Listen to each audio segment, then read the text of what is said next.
আসসালামু আলাইকুম। দিন যাপনে আপনাদের সকলকে শুভেচ্ছা। আজ আমি আমার গ্রামের কথা বলবো। ছবির মতো আঁকা আমার গ্রামখানি।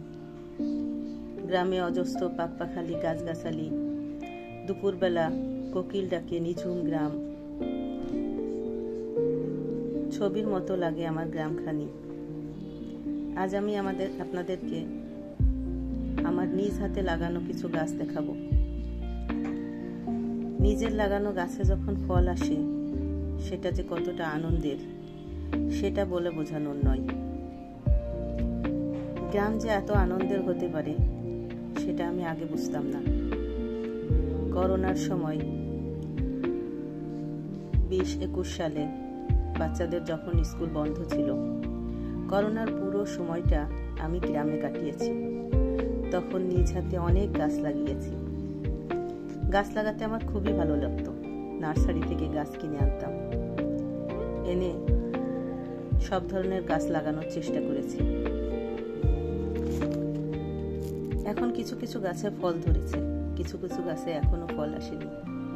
গাছগুলো হলো আম গাছ, নারকেল গাছ, গাব গাছ, চালতে গাছ, আশফল, আতা, আঙুর, কমলা সবকিছু লাগানোর চেষ্টা করেছি। কাগজে লেবু গাছ, কদবেল গাছ। ভিডিওতে সব গাছ তুলতে পারিনি, পরে আবারও দেখাবো আপনাদের যখন গ্রামে আবার আসব।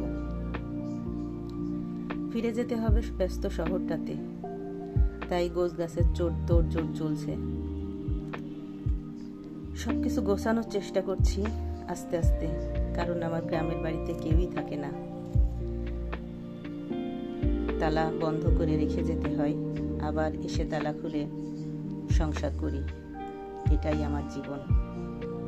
ব্যস্ত শহরটাতে জীবনের প্রয়োজনে ছুটে যাওয়া, ফিরে যাওয়া,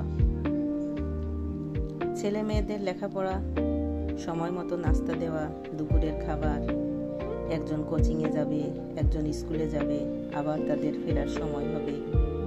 এগুলো নিয়েই ব্যস্ত সময় পার হয়ে যাবে আমার। নিজের জন্য একটু ফুরসতও আমি পাই না। কষ্ট করতে করতে যখন হাঁপিয়ে উঠি তখন গ্রামটার কথা মনে পড়ে। মনে হয় ছুটে যাই ওই গ্রামে, কিছুদিন থাকি, বিশ্রাম করি।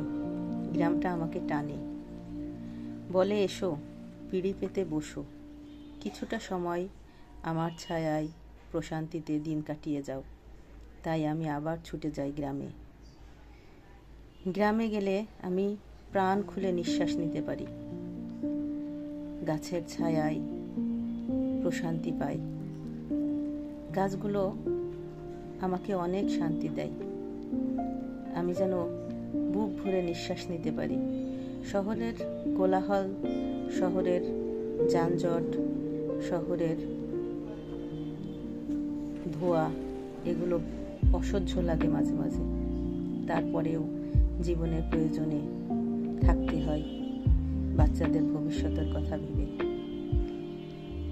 আসসালামু আলাইকুম। ধন্যবাদ সকলকে।